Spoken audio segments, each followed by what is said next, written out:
Hello, let's start with a story. A weird story. Let's start with a story that doesn't seem relevant at all. A story about My Name is Earl. My name is Earl.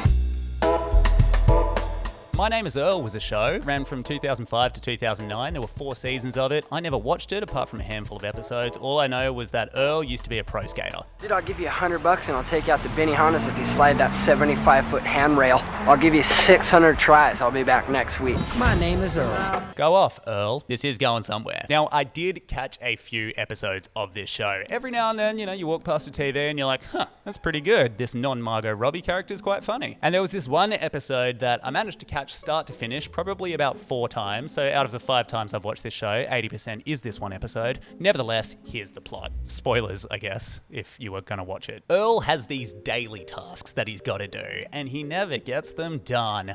Earl, every day he tries and he keeps thinking, if I just try a little harder, I'll be able to get them done today. It's like that quote Einstein probably never said. If you keep doing the same thing over and over and over again and expect different results, that's on you, bro. Anyway, as it turns out, Ethan's a plea. Randy, different Randy, comes in and he's like, bro, what if I help you? What was once an impossible task for just the dude from Alvin and the Chipmunks is now a very easy task when he throws in a guy who is now a bodybuilder. Honestly, the cast of this show is remarkable for everything they did off screen, I swear. But yes, now that Randy is helping him, Earl can finally get the job done. Why'd we have to get up so early? Because what took me 4 days to try and get done without you only took an hour and a half with you. The moral is beautiful and clear. If you're struggling on your own, ask someone for help. Alright, so full confession, I've been struggling. Yeah, whoops. And last night, I decided to chuck an Earl and ask someone for help. That someone was you. Yep, that's right. I put up this community post basically saying that I feel like when it comes to self-improvement ideas, I've kind of said everything that I want to say. I also said that I felt like a change. Option 1 was to just call it a day, be like, hey man, this was a cool experience, say thanks, quit making videos, and go work back in kitchens. Option 2 was to continue making videos, but lean into some sort of creative renaissance and just change the vibe completely. Before posting this, and this is not an exaggeration, option 1 seemed really, really nice. Like, my resume is updated nice. But afterwards, I don't know. I started feeling something that I haven't felt in a while. I read some really beautiful comments. Just want to say thank you. Thanks.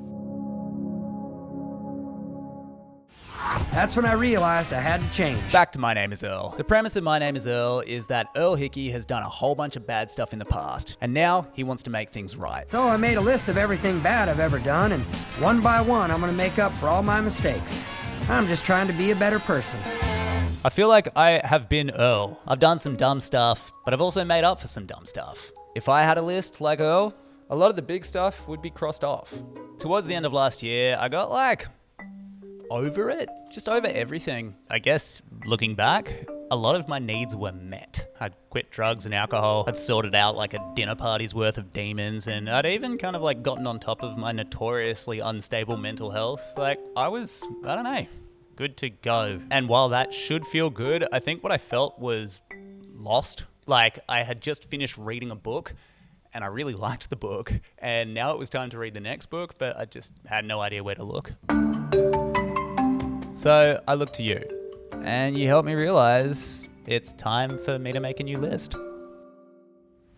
It's bucket list time. Basically, I'm putting a list together of things that I have always wanted to do and I've just never done them. Bucket list things. This is my new strategy to level up. Here's a taste of what's to come this year. I'm gonna finally learn how to backflip. I wanna make a giant ibis. I wanna get a tarantula on my face. I'm gonna release the animated pilot we made. I'm gonna finish a tattoo that I started 4 years ago on slow tie. As a 5'11" guy, I wanna live out my dreams and learn how to dunk. There's a song that's been stuck in my head for 15 years and it does not exist on the internet. I wanna know if it's real and if I can find it. I want to water ski in jeans like Alan Jackson in the Chattahoochee film clip. I want to take your boy Bangs to the movies. I'm going to master the human flag. I'm going to finally record that country song. I'm going to find my long lost cousin. I want to meet Joan Cusack and ask her how to perfect my Joan Cusack impression. It's the only impression I can do, and even then it's not that good. Hey! I'm going to cycle the same path my grandpa did across the Nullarbor. I am going to find the creator of the whimsical porch rock and thank her for her contribution to society. I've decided to call it the Level Up Bucket List. Yeah, that's nice and inspiring. That rustles my jimmies, that cobs my corn, that butters my toast, that Adams my Sandler. Look, the title, it names my Earl. The level up bucket list. Breathe it in. Now this level up bucket list, I've created 5 rules for it.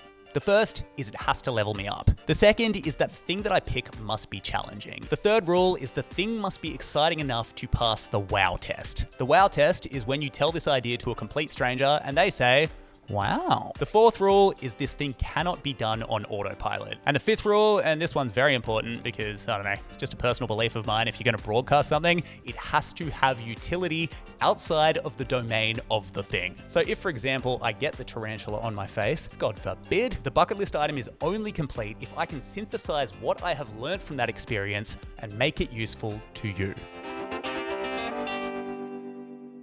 All right, elephant in the room. This is a massive goal and it is January. Maybe this guy is just really excited and by February he'll be back on his bullshit. Like, didn't he just contemplate quitting literally yesterday? Why the sudden shift, buddy? You've probably seen that Strava study about people who set the New Year's resolution to run more and then more than 50% of them have given up by January 19th. That's right, the day I dropped this video. But yeah, how am I making sure that I actually do these things? Firstly, I just know. I know I want to do this. I haven't felt this full of life in a long time. Secondly, if you've watched my channel before, it won't surprise you that I feel pretty armed when it comes to tactics. And thirdly, just like Earl, I'm not doing this alone. Meet Aaron and Billy, 2 of my best friends and collaborators. And wouldn't you know it, our slumps all lined up. And now our goals have too. See, they've been longing to make a documentary series about this exact type of thing. I genuinely think the roadblock was me, because they told me today that they already knew before I did that we'd be taking option 2. And so did you. Let's lock it in. So that's the plan. It's time for the vibe shift. It's time to lean into this creative renaissance. It's time to change, man. Chucking a Madonna, a Prince, a Joji, a Sugar Ray. You know what? I'm chucking a Jason Lee. Pro skateboarder, Earl, Alvin and the Chipmunks. But yeah, stick around because, I don't know, I think things are going to get pretty different. Welcome to the new phase, the level up bucket list. Catch ya.